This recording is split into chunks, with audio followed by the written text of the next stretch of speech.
আসসালামু আলাইকুম ভিউয়ার্স। আজকে মনে করেন রুই মাছ দিয়ে কি করুম, পটল আছে, আলু আছে, ক্যাপসিকাম আছে। ঠিক আছে, ক্যাপসিকাম পরিমাণ মতো দিছি, আলু দিছি, পটল দিছি। এটা দিয়ে একটা কষা জোর রান্ধুম।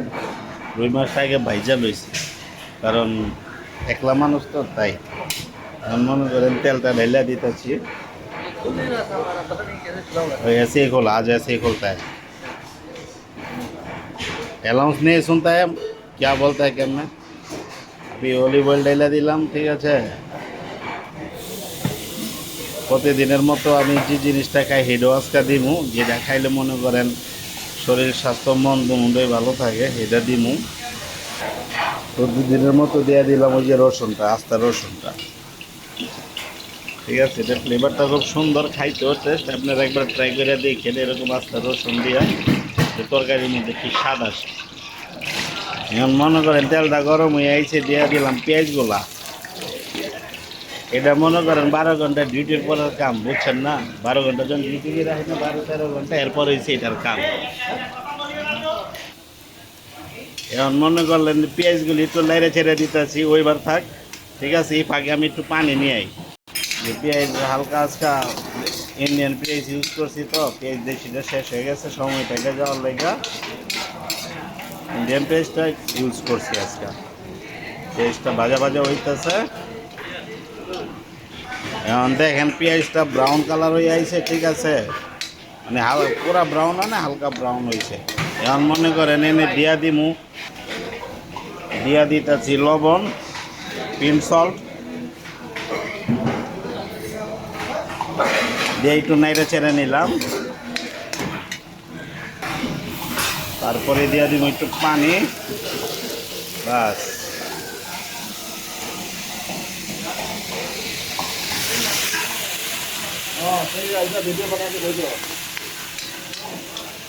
পানিটা দিয়ে একটু নাইড়ে ছেড়ে দিলাম। দিয়ে দিলাম জিরার গুঁড়া,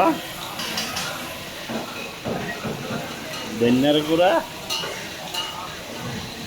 মরিচের গুঁড়া, শেষ পর্যন্ত দিয়ে দিলাম হলুদের গুঁড়া। দিয়ে একটু নাইড়া নিলাম, নাইড়া চেরা দিয়ে দিলাম একটু পানি, মশলাটা না পুড়ে যা।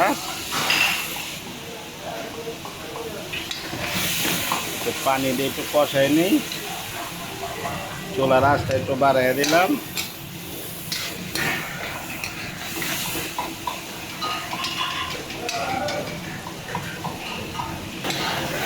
এই দিক দিয়ে একটু কষাই লইতেছি ভালো কইরা, খাইয়া মজা পাই। ওই আইছে দিকটা মনে করেন কইসা আইছে, তরকারিটা তেলটা ছাইড়া দিছে। এখন মনে করেন এটার মধ্যে দিয়া দিই মইল আমার এনে আছে পটল, আলু, ক্যাপসিকাম। যাওগা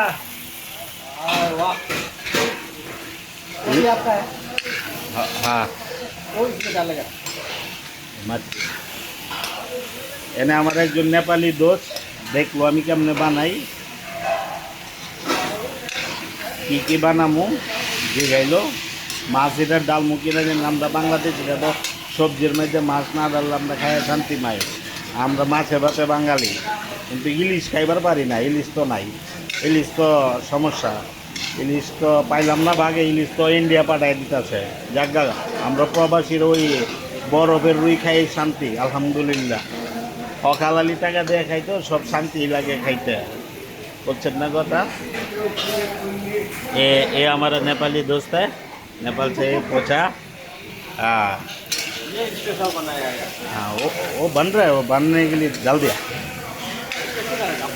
लगेगा थोड़ा बनने दो, जब तक नहीं है इधर होने दो, बाद में।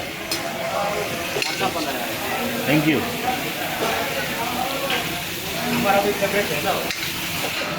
हमारा नेपाली दोस्त ওই বলতেছে আমি খুব ভালো বানাইতেছি, সবসময় খুব ভালো বানাই আমি। আমাকে কোম্পানির মধ্যে অ্যাওয়ার্ডও কিন্তু পাইছিলাম খানা বানায়া। এটা আপনার একদিন দেখা মনে,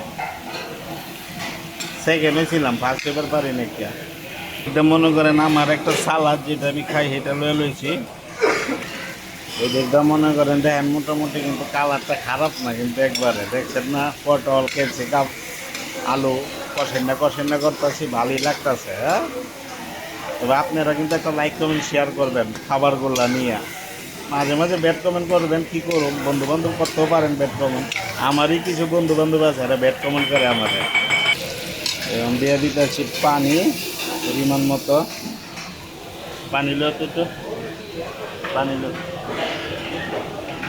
পানিটা একটু কম হয়েছে।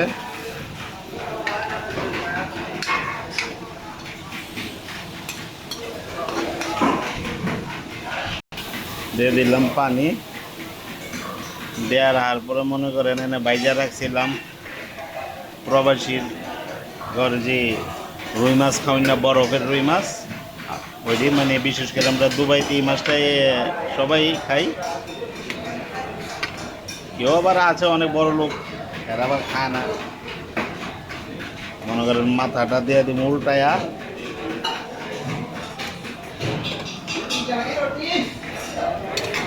বাস, এখন এটার মধ্যে কাঁচামরিচটা দিয়ে টমেটোটা দিয়ে ডাইকা দিব। দেখবেন যে ডাইকা দিচ্ছি আর কিন্তু হয়ে গেছে। দিয়ে দিলাম কটা টমেটো।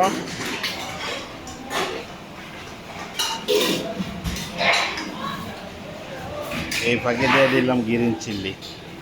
আজকাল লেগা ওইটা দেখা যায়, হওয়ার পর আপনাকে কালারটা দেখান। মনে করেন তরকারি হয়ে আইসে শেষ টাইপ। এখন তরকারিটা ওটাই এলাম, তরকারিটা কেমন হইলে একটু বললেন।